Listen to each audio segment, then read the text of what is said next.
Ils sont venus cibler les électeurs musulmans. C'est l'un des tout premiers meetings de campagne du parti DAVA. À Hambourg, son chef de file pour les européennes donne le ton. Que ce soit clair, nous sommes du côté de la justice. DAVA a été créé par des Allemands d'origine turque, des déçus des partis conservateurs et social-démocrates qui disent remplir un vide politique et lutter contre le racisme anti-musulman. Un argument qui séduit de nombreux électeurs issus de l'immigration. Je trouve ça très bien qu'ils défendent nos droits. C'est très bien pour tous ceux qui, comme nous, ne se sentent représentés nulle part ailleurs.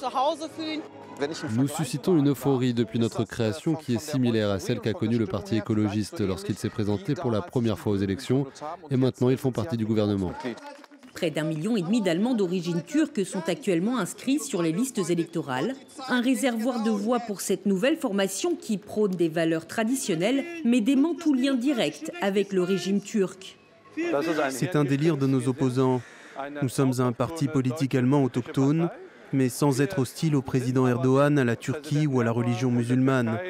Et c'est cela qui nous différencie des autres responsables politiques. Reste que selon les médias allemands, des membres de DAVA ont été actifs dans des organisations proches du président Erdogan. Pour ce psychologue, une figure de la diaspora à Berlin, ce nouveau parti n'a pas de raison d'être.